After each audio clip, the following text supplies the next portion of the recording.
Bismillahirrahmanirrahim. Assalamualaikum warahmatullahi wabarakatuh. Halo, selamat pagi. Apa kabarnya hari ini? Semoga sehat selalu dan dalam lindungan Allah Subhanahu wa taala. Video ini dibuat sebagai bahan pembelajaran pada mata pelajaran Al-Quran Hadis untuk siswa-siswi Madrasah Aliyah kelas 11. Pada kesempatan kali ini, kita akan membahas terkait materi bab ketiga tentang menghindari pergaulan bebas dan perbuatan keji. Dalam proses pembelajaran kali ini, saya menggunakan metode artikulasi. Artikulasi merupakan metode atau mode pembelajaran yang menuntut siswa untuk bisa berperan sebagai penerima pesan sekaligus penyampai pesan. Metode ini juga menekankan pada kemampuan siswa untuk pandai berbicara atau menggunakan kata-kata yang jelas, kemudian pengetahuan dan cara berpikir dalam penyampaian kembali materi yang telah disampaikan oleh guru. Selanjutnya, langkah-langkah pembelajaran. Pada kegiatan awal, pertama, guru memulai pembelajaran dengan mengucapkan salam, menyapa, memeriksa kehadiran, berdoa, dan memberikan motivasi. Yang kedua, persepsi, yaitu mengaitkan materi sebelumnya dengan materi yang sedang dipelajari. Yang ketiga, guru menyampaikan tujuan pembelajaran yang akan dicapai. Lanjut pada kegiatan inti, yang pertama, guru meminta peserta didik untuk mencermati perenungan yang ada pada kolom mari merenungkan. Yang kedua, guru meminta peserta didik untuk mengemukakan pendapatnya tentang hasil perenungannya. Yang ketiga, guru menyajikan materi berupa media PowerPoint. Yang keempat, guru membagi peserta didik menjadi berpasang-pasangan sebanyak 2 orang. Yang kelima, guru menugaskan salah satu siswa dari tiap pasangan kelompok untuk menjelaskan materi yang baru saja diterima dari guru dan pasangannya mendengarkan sambil membuat catatan-catatan kecil. Kemudian bergantian peran, begitu juga dengan kelompok yang lainnya. Yang keenam, setiap siswa diacak atau bergiliran menyampaikan hasil wawancaranya dengan teman pasangannya, sampai semua mendapat gilirannya. Dan yang ketujuh adalah guru memberikan penambahan dan penguatan kepada peserta didik tentang hasil materi tersebut. Yang terakhir adalah kegiatan penutup. Yang pertama, guru dan siswa menyimpulkan materi. Yang kedua, siswa melakukan refleksi tentang pelaksanaan pembelajaran. Yang ketiga, memberikan tugas untuk pertemuan selanjutnya. Dan yang terakhir, yang keempat adalah mengucapkan salam. Oke, selanjutnya adalah pemaparan materi tentang menghindari pergaulan bebas dan perbuatan keji. Dalam materi ini ada 4 subbahasan ya. Yang pertama, menganalisis Quran Surat Al-Isra ayat 32.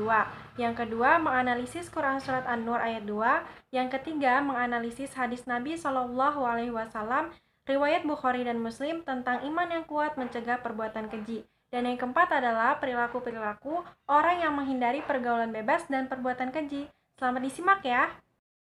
Oke, kita lanjut ya. Pembahasan yang pertama yaitu menganalisis Quran Surat Al-Isra ayat 32 serta isi kandungan dari surat tersebut. Bismillahirrahmanirrahim. Wala taqrabuz zina innahu kana fahisyatan wa sa'a sabila. Artinya, dan janganlah kamu mendekati zina. Zina itu sungguh suatu perbuatan keji dan suatu jalan yang buruk. Quran Surat Al-Isra ayat 32. Penjelasan pada ayat ini, Imam Al-Qurtubi mengutip dari para ulama menyatakan bahwa firman Allah Subhanahu wa taala, "La taqrabuz zina," yang artinya janganlah kalian mendekati zina, memiliki makna yang lebih mendalam daripada perkataan la tazinu, yang artinya janganlah kalian berbuat zina. Maksudnya di sini adalah bila digunakan kalimat la tazinu yang artinya janganlah kalian berbuat zina, maka yang diharamkan hanyalah perbuatan zina saja. Sedangkan hal-hal atau segala sesuatu yang mendekatkan pelakunya pada perbuatan zina tidak dihukumi haram. Dan ketika Allah Subhanahu wa taala menggunakan kalimat la taqrabuz zina yang artinya janganlah kalian mendekati zina, maka segala hal yang mendekatkan pelakunya pada perzinahan akan dihukumi haram. Artinya di sini adalah ketika mendekatinya saja itu dihukumi haram, apalagi ketika melakukan perbuatannya. Seperti itu. Kemudian pada ayat selanjutnya yaitu innahu kana fahisyatan wa sa'a sabila. yang artinya sesungguhnya zina itu merupakan suatu perbuatan yang keji dan suatu jalan yang buruk. Di sini Imam Al-Qurtubi juga mengatakan bahwa karena zina menjerumuskan pelakunya ke dalam neraka jahanam dan juga termasuk ke dalam dosa yang besar. Lanjut pada pembahasan yang kedua, yaitu menganalisis Quran Surat An-Nur ayat 2 serta isi kandungan dari ayat tersebut. Bismillahirrahmanirrahim. Az-zaniyatu waz-zani fajlidu kulla wahidin minhuma mi'ata jaldah wala takhudhukum bihima ra'fatun fi dinillahi in kuntum tu'minuna billahi wal yawmil akhir wal yashhad 'adzabahuma ta'ifatum minal mu'minin. Artinya, perempuan yang berzina dan laki-laki yang berzina, maka deralah tiap-tiap seorang dari keduanya 100 kali dera, dan janganlah belas kasihan kepada keduanya mencegah kamu untuk menjalankan agama Allah jika kamu beriman kepada Allah dan hari akhirat. Dan hendaklah pelaksanaan hukuman mereka disaksikan oleh sekumpulan orang-orang yang beriman. Quran Surat An-Nur ayat 2. Pada ayat ini memiliki dua penjelasan atau dua isi kandungan. Yang pertama yaitu tentang hukuman dan tata caranya bagi pelaku pezina. Yang kedua yaitu tentang larangan bagi penegak hukumnya untuk berbelas kasihan kepada pelaku pezina sehingga tidak terlaksananya ketentuan Allah Subhanahu wa taala. Nah, pada pelaku pezina ini memiliki dua kategori yaitu ghairu muhsan, di mana mereka yang masih lajang dan belum menikah. Mereka diberi hukuman 100 kali cambukan dan diasingkan dari negerinya selama 1 tahun. Dan yang kedua yaitu muhsan, tentunya mereka adalah yang sudah menikah dan pernikahan mereka sudah dibenarkan oleh syariat agama. Dan mereka ini diberi hukuman dengan dirajam, yaitu dengan dilempari oleh batu. Lanjut pada pembahasan yang ketiga, yaitu menganalisis hadis Nabi SAW, riwayat Bukhari dan Muslim, tentang iman yang kuat mencegah perbuatan keji. Bismillahirrahmanirrahim. An Nabi Hurairah radhiyallahu anhu qala Nabi sallallahu alaihi wasallam la yazni zani hina yazni wa huwa mu'minun wa la yashrabul khamra hina yashrabu wa huwa mu'minun wa la yasriqu hina yasriqu wa huwa mu'minun wa zada fi riwayah wa la yantahibu nuhbatan yarfa'un nasu ilaihi fiha absarahum hina yantahibuha wa huwa mu'minun.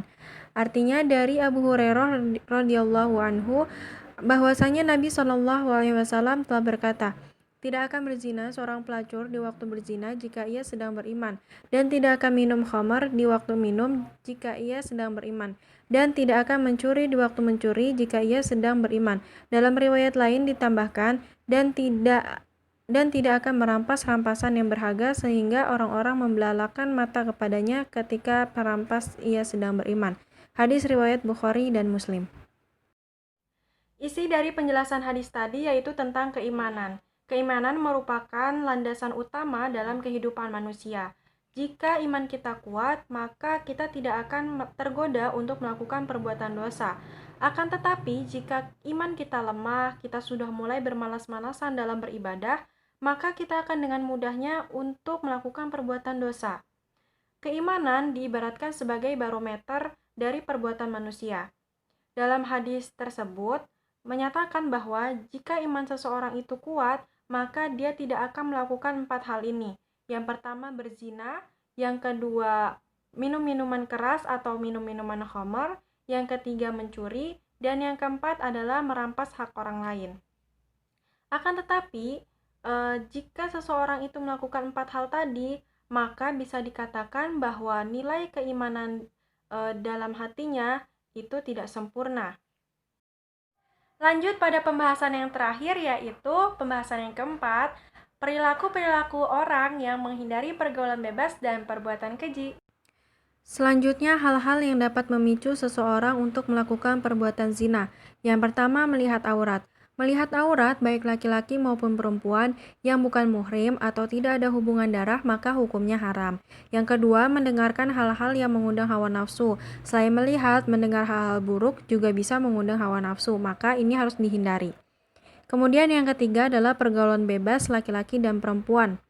Interaksi laki-laki dan perempuan ini dikatakan baik dan sehat apabila tidak melanggar aturan atau etika sosial, budaya, dan agama.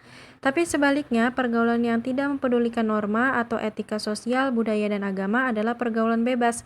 Ukuran yang ada dalam pergaulan bebas ini adalah mengumbar hawa nafsu sesuka-sukanya tanpa batas. Kemudian yang keempat yaitu khalwat atau berduaan dengan lawan jenis yang bukan mahramnya. Nah, dalam bahasa Arab, khalwat berarti berduaan di suatu tempat di mana tidak ada orang lain atau adanya orang lain. Namun pembicaraan mereka berdua tidak bisa didengar oleh orang lain. Oke, itulah pembahasan pada video kali ini. Semoga bermanfaat. Kurang dan lebihnya mohon maaf. See you in the next video. Wassalamualaikum warahmatullahi wabarakatuh.